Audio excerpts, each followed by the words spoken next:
जो टाइट्रेशंस है वो थोड़ा सा मैं ऐसे कहूंगा कि मुश्किल टॉपिक था, है ना, थोड़ा सा। लेकिन उसको थोड़ा एक बार के लिए वापस जाके आप लोग रिवाइज करेंगे ना तो आपको समझ में आएगा। एक कंप्लेंट मतलब मेरे हिसाब से आप लोगों को हो सकती है कि भाई हम लोग पढ़ रहे हैं, पढ़ रहे हैं। आप लोग देखो, 1.25 घंटे की अपनी क्लास हुई। मैं लिटरली बोल रहा हूँ कि मुझे पता ही नहीं लगता कि क्लास के अंदर 1.25 घंटे कैसे हो गए। मुझे नहीं पता कि आप लोग कितना इंगेज होके क्लास के अंदर रहते हैं, है ना। जब अच्छे टॉपिक्स चल रहे होते हैं तो उसके अंदर बीच में कुछ ऐसी बात करना, और अगर थोड़ा सा ध्यान डाइवर्ट करोगे डिस्ट्रैक्शन होता है, और उसकी वजह से उस टॉपिक में कंसंट्रेशन अपनी कम होती है, फिर उसको समझना थोड़ा सा हमारे लिए मुश्किल हो जाता है। और मैं इस चीज़ का स्ट्रॉन्ग बिलीवर हूँ, और मैं खुद में ये चीज़ को मतलब इनकलकेट करने की कोशिश करता हूँ। कोशिश इस चीज़ की होती है मेरी कि मैं एक्स्ट्रा क्लास ना लूँ, एक्स्ट्रा ना पढ़ाऊँ, और क्लास को फालतू एक्सटेंड ना करूँ, और सिलेबस टाइम पे कवर करवाऊँ। और उन चीज़ों की वजह से ही ऐसा होता है कि कई बार मैं क्लास के अंदर ज़्यादा बात नहीं करता, सिर्फ और सिर्फ पढ़ाने पे ध्यान देता हूँ, है ना। इसका सिर्फ और सिर्फ मैं आपको बताऊँ एक ही रीज़न है, वो सिर्फ ये है कि इसमें आपका फ़ायदा है। मुझे बहुत अच्छा लगेगा कि मैं मतलब बढ़िया आपसे बात करूं, और है ना खूब सारी हम लोग बातें करें, माहौल सेट हो, मेरा भी जो क्लास के अंदर जो एफर्ट है वो थोड़ा कम हो जाएगा, है ना, क्योंकि अगर मैं इधर उधर की बात करूंगा तो एफर्ट कम हो जाएगा, है ना। तो वो मैं थोड़ी सी अवॉइड करता हूँ, क्योंकि वो वो हो सकता है आप में से कुछ बच्चा जो हो उसको ये चीज़ अच्छी ना लगे।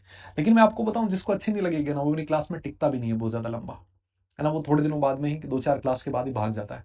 उसको लगता है साला यहाँ तो कुछ मसाला ही नहीं मिल रहा है, तो पढ़ाई की बात हो रही है ना। तो यहाँ पर लास्ट में वही वही बच्चा बचता है जो जिसको पढ़ना होता है ना।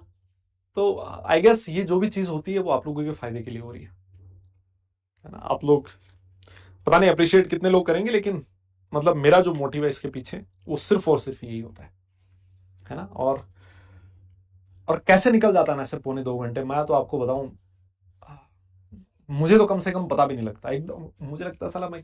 और इसी वजह से आप लोगों ने देखा होगा मैं बार बार घड़ी भी देखता रहता हूँ, यार कितना कवर हो पाया आज, कितना कर पाएंगे, है ना। हाँ, चलो फिर 2 लाइन सुना दी जाए आपको, है ना, 2 लाइन सुना दी जाए आपको।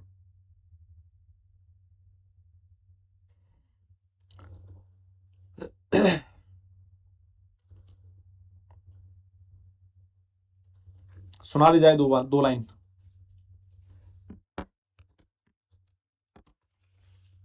मतलब ये इसका अपने दैनिक जीवन से रिलेशन है ना भाई, जिसको जाना हो वो जा सकता है ना, मैं आपको बताऊं।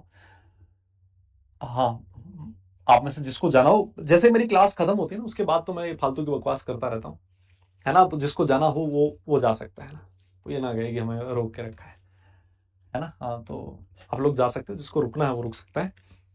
एक आ, एक ऐसे ही मान लो किसी ने बढ़िया 2-4 लाइन लिखी थी तो मैंने कहा आपको सुना दी जाए। इसका हमारे सिर्फ आईआईटी जेई या फिर नीट वगैरह इस एग्जाम से कोई रिलेशन नहीं है। ये अगर आप इसमें जो चीज़ें बोली हैं अगर हम लोग उसको जीवन में अगर डालें तो थोड़ा मतलब कम से कम हमें ही अच्छा लगेगा, है ना, हमें ही अच्छा लगेगा। तो देखो क्या कहता है ना। हाँ, प्यार के लिए शायरी थप्पड़ मारूंगा। हाँ, कहता है कि दिल दरिया है तो विशाल होना चाहिए, है ना। हम्म, कुछ अच्छी बातें कह रहा है इसके अंदर, कि कहता है कि दिल दरिया है तो विशाल होना चाहिए, और मन में न बैर न कोई मलाल होना चाहिए। बैर आप लोग समझते हो है ना, किसी से फालतू में लड़ाई झगड़ा। मलाल मतलब दुख पीछे का, यार ऐसा हो जाता, काश ऐसा हो जाता है, उसको मलाल बोलते हैं हम लोग। कहता है कि दिल दरिया है तो विशाल होना चाहिए, और मन में न बैर न कोई मलाल होना चाहिए। करुणा की हद बस अपनों तक क्यों रहे, करुणा की हद बस अपनों तक क्यों रहे, गैरों की पीड़ा का भी एहसास होना चाहिए, और किसी की भूल पर पत्थर हो जाना आम बात है। कहता है कि किसी की भूल पर पत्थर हो जाना आम बात है, क्षमा के लिए भी एक द्वार होना चाहिए, और कौन यहां मुकब्बल है कौन बेदाग है ना। मतलब कोई ये नहीं कह सकता कि मैं तो भाई मतलब सबसे अच्छा हूं, है ना, और मैंने अपने जीवन में कोई गलती नहीं करी है ना। तब सबके जीवन में कभी ना किसी ना किसी टाइम पे कुछ ना कुछ गलत चीज हो ही जाती है इंसान से, है ना, जाने अनजाने कई बार। तो कहता है कि कौन यहाँ मुकम्मल है और कौन बेदाग है, खामियों से भी थोड़ा प्यार होना चाहिए, और हर रिश्ता हिसाब से निभाया नहीं जाता, है ना। हर एक रिलेशन में आप हिसाब लगाने की कोशिश करोगे ना, फिर मैं आपको बताऊं, आप जीवन में बहुत अच्छे लोगों का साथ छोड़ दोगे।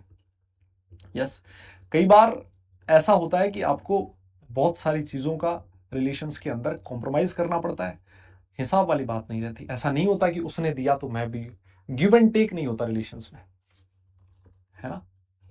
तो कुछ और मैं आपको बताऊं, जिसमें ऐसे जिन रिश्तों में, जिन रिलेशंस में ऐसे हिसाब वाली बात नहीं होती ना, वही लंबे टाइम तक टिकते हैं। और जब एक्चुअली जीवन में कुछ लोगों की हमें जरूरत पड़ती है, तो यहां पर वही लोग आपके काम में आते हैं जिन लोगों से आपने कभी हिसाब नहीं लगाया। वही लोग आपको जीवन में जब भी आपको प्रॉब्लम होगी, जब भी आप कुछ चीज फेस करेंगे, आपके दिमाग में सबसे पहले वही लोग आएंगे। आप उन लोगों के बारे में कभी सोचोगे भी नहीं जिनको इतना दिया तो इतना मिला, है ना। तो कहता है कि हर रिश्ता हिसाब से निभाया नहीं जाता, अपना भी थोड़ा बहुत, हाँ, हर रिश्ता हिसाब से निभाया नहीं जाता, अपना भी थोड़ा बहुत ख्याल होना चाहिए, और दिल का होना ही काफी नहीं इंसान के लिए। बहुत बड़ी बात कह रहा है, लास्ट दो लाइन आप लोगों के लिए, कि दिल का होना ही काफी नहीं है इंसान के लिए, उस दिल में थोड़ा सा इंसान भी होना चाहिए, और दिल दरिया है तो विशाल होना चाहिए, और मन में न बैर न कोई मलाल होना चाहिए, है ना। तो भाई मतलब दिल तो सबके धड़कता ही है ना, हर इंसान के, लेकिन उसमें अगर थोड़ा सा इंसान रहे तो और ज्यादा अच्छी बात है ना। क्योंकि ना मतलब ऐसे कंपैरिजंस, है ना, खुद को लोगों के साथ कंपेयर करना, और ये जो सोशल मीडिया है, ये और ज्यादा इन चीजों को बढ़ावा देता है।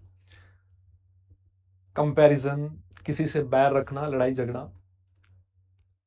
किसी से ईर्ष्या का भाव रखना, यस, जेलेसी जिसको आप लोग बोलते हो, ये वो ऐसी चीजें होती है ना जो जो आपको खुद को ही अंदर से खा जाती है ना। इससे दूसरे का नुकसान होने से ज्यादा आपका खुद का नुकसान होता है। तो आप लोग कोशिश करें कि इन सारी चीजों से मतलब थोड़ा बचने की कोशिश करें, है ना। कंपैरिजन में कि उसने ऐसा कर दिया तो मैं भी ऐसा करूं, वो ऐसा दिखता है मैं भी ऐसा दिखने की कोशिश करूं, उसने बड़ी गाड़ी ले ली मैं भी लूं, उसके बाद तो ये अच्छा वाला फोन है मैं भी लूं, उसके पास बड़ा लैपटॉप है, बड़ा टैब है, मैं भी लूं। ये वो चीजें होंगी जो आपको हमेशा परेशान रखेंगी, है ना। तो आप अपने हिसाब से देखिए कौन सी चीज आपको ज्यादा खुश रखती है, वो ज्यादा चीजें, ये जो मटेरियलिस्टिक चीजें हैं इसमें आप लोग ज्यादा ना घुसे, क्योंकि आप जब और बड़े होते जाएंगे और बड़े होते जाएंगे तो ये इन चीजों को और ज्यादा फेस करेंगे, क्योंकि तब तक दुनिया और ज्यादा बनावटी हो चुकी होगी, है ना। आज भी बहुत सारे लोग जो आपको सोशल मीडिया पे या डिफरेंट डिफरेंट जगह पर इतने खुश दिखाई देते हैं, इतने हंसते मुस्कुराते दिखाई देते हैं, आप अगर एक्चुअली उनके जीवन में झांकोगे तो हो सकता है वो लोग बहुत बहुत परेशान हैं, वो सिर्फ दिखा रहे हैं, है ना। आज मैं देखता हूँ लोग कि अगर कहीं घूमने फिरने गए किसी लोकेशन के ऊपर, और अगर उन्होंने कोई फोटो पोस्ट नहीं करी, उस पोस्ट पे अगर लोगों ने रिप्लाई नहीं किया, और चार लोगों ने अगर ये नहीं बोला कि यार क्या गजब जगह पे गया है, तो उसको ऐसा लगता है कि मेरा घूमना फिरना बेकार हो चुका है ना। अगर आपने कुछ महंगे कपड़े लाए हैं और उन कपड़ों को देख के चार लोगों ने आपको कॉम्प्लीमेंट नहीं दिया, लोगों ने ये बोला यार क्या गजब लग रहा है तुम, तो लोगों को लगता है कि मैंने पैसे बर्बाद कर दिए, है ना। ये वो चीजें हैं जिनमें आप खुशी ढूंढ रहे हो किसी सामने वाले की थॉट से, सामने वाले की बात से, बल्कि खुशी आपको इंटरनल होनी चाहिए।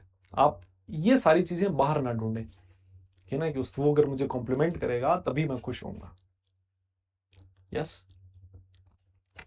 चलिए बस, है ना, आज आज हम लोग इतना ही करते हैं। नेक्स्ट क्लास में आपसे वापस मुलाकात